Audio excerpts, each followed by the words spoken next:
Though an evacuation order has been issued for Forbes in Central West New South Wales, with authorities warning roads will become congested or closed.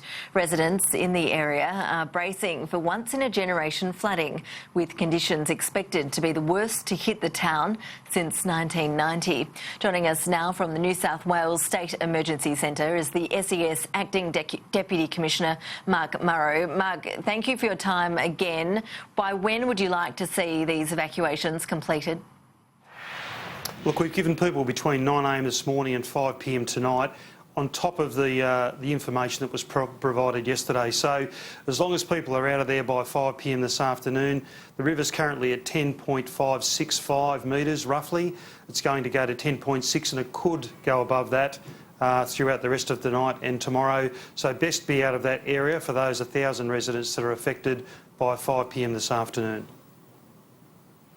And what resources do you have on the ground to help those affected?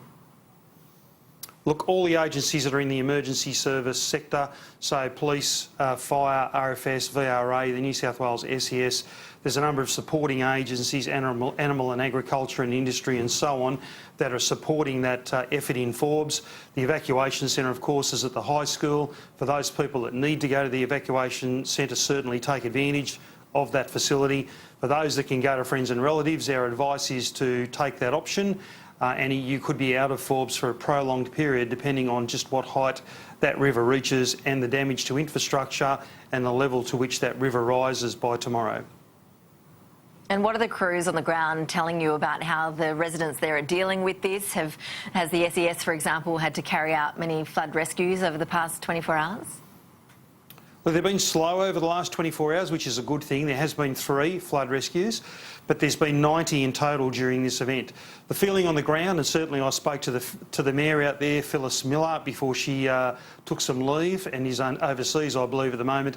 But Phyllis certainly was happy with the fact that we're engaging closely with the community through our local unit, providing lots of information. We've got some rich sources of media available through social media sites, YouTube, of course through Sky News and others that are helping us to distribute this information.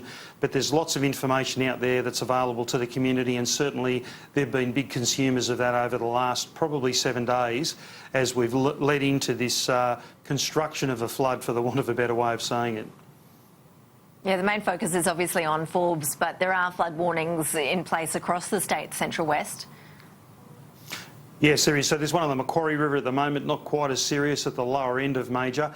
But we're also looking, of course, at Ungarie, where we've had that community evacuated 3 times. There's a number of people, 170, that are under an evacuation warning there. We've got areas like Temora and Cootamundra, which are affected by flooding. And of course the Murrumbidgee River, which is suffering from discharges from Burrinjuck Dam, and certainly downstream through Gundagai and into Wagga. We want communities to be conscious of what's happening with those dam releases, to listen to radio and the local sources and television that provide information around what's happening there. And if they need to start to prepare to evacuate, we'll issue that information early. But listen for that and make sure you take advantage of the timeframes that we give to prepare yourself, your family and relatives if you live outside of that area, but you know your relatives live in those areas, to assist them to prepare with all the time that we give them. SES Acting Deputy Commissioner Mark Murrow, thank you for the update. We do appreciate it. Thank you. And joining us now on the line is the Nationals member for Riverina, Michael McCormack, who is also the government's Small Business Minister. Minister, thank you for your time. Firstly, how are you hearing that members of the community there are coping with this evacuation order so far? Well, thanks, Ashley. And yeah, look, Mark Peach, a good mate of mine, who's one of many helping to coordinate volunteer teams, tells me there are plenty of people filling sandbags at the 2 sandbagging stations which have been set up in town, one at the corner of Batty and Rankin Streets, another's been established at the end of Farnell Street. Look, of course, they could always do with more hands. The local Woolies has chipped in with donations of money to assist with sandbagging, as well as providing sausages and cold drinks for volunteers. And I spoke to Woolies Forbes manager Kathy Simpson just a short time ago. I thanked her. She said, look, we all have to pitch in. That's what these local country communities do, and it's this sort of community spirit and resilience that, look, no matter what happens, Ashley, we'll get residents of Forbes and District through this situation. Yeah, and look, it's got to be said that residents in this region aren't really strangers to these sorts of flooding events. No, they're not, and at the moment I've also got Beckom in my patch. It's been isolated by the Marul Creek flooding situation there. Of course, Ungarie is on Humbug Creek watch, Wagga Wagga and Gundagai. It's on Murrumbidgee River watch. So we're all looking at the skies and hoping that the river levels recede. The incident controller there and his team at Forbes, the SES controller, they're doing everything they can. And of course, it's a difficult situation for everyone, evacuations to the local high school and so forth. But I spoke to the Deputy Premier, Troy Grant, just 5 minutes ago. He used to represent the Forbes area and he obviously knows it and the people very well. He'll be in Forbes tomorrow to assess the situation. And of course, all levels of government stand by to do as they are now, whatever they can.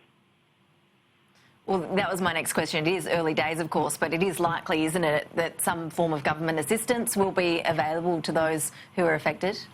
Yes, well, of course, and the state government, as is the case, asks for that assistance. The federal government then steps in, and it's a situation where both levels of government do whatever they can financially to help businesses, to help individuals cope with obviously the financial stresses and strains that flooding, which of course does more damage than any natural disaster.